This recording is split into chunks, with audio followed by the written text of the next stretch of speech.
17 octobre 2019, les cœurs battent, les rues tremblent, le Liban se réveille. On sent un début, le début de quelque chose de grand, le début d'une nouvelle page dans l'histoire de ce pays. Ça crie, ça chante, ça hurle et ça pleure. La vague d'émotions ressenties ce soir-là est indescriptible, inoubliable et incommensurablement forte. Pour la première fois, on sent une colère dans la rue jamais ressentie auparavant.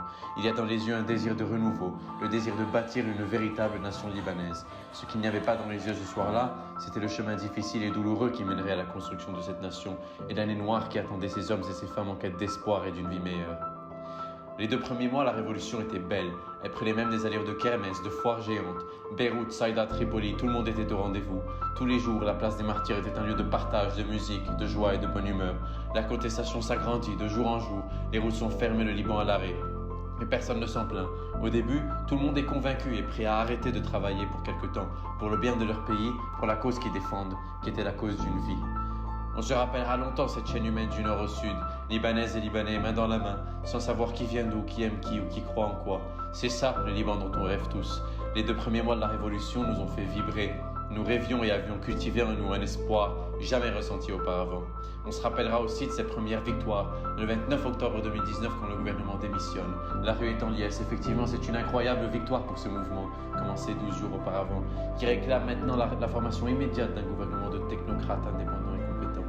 L'espoir était là, il était là comme il ne l'avait jamais été. Nous nous disions que ça allait se faire rapidement et que ce ne sera plus comme avant, et que grâce à la révolution, nous aurions ce gouvernement qu'on demandait et cette nation dont on rêvait.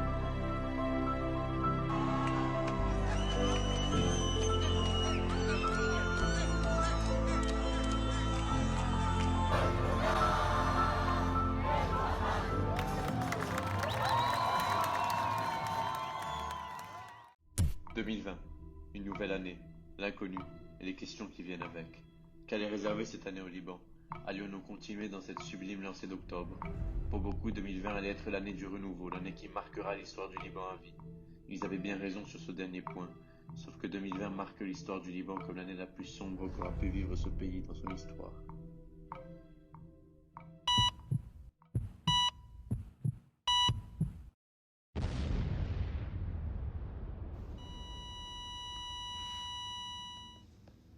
Le 4 août 2020, tout s'arrête. Le 4 août 2020, Beyrouth meurt, Beyrouth explose, Beyrouth n'est plus, les Libanais ne sont plus et le Liban n'est plus. Le 4 août 2020 est le résultat de nombreuses années de corruption, de clientélisme, de diabolisme et de mensonges. Le 4 août 2020 est une date qui résonnera et qui marquera des générations tout entières.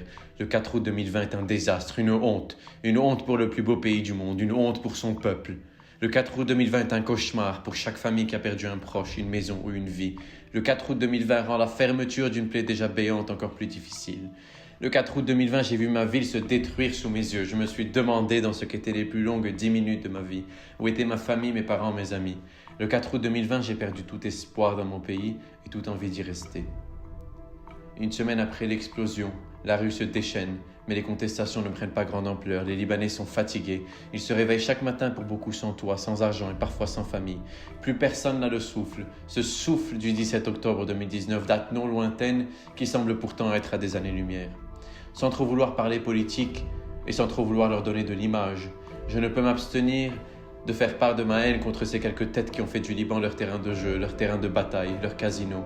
Ces quelques personnes qui ont détruit mon pays. Ces quelques personnes qui, sans aucun scrupule, ont craché sur le fait que ce nitrate était présent dans notre port, qui ont laissé faire ou fait eux-mêmes. Ma haine contre ces gens est incommensurable. Des partis devenus sectes et des leaders devenus prophètes. 40 ans que les mêmes noms se répètent et voilà où on en est.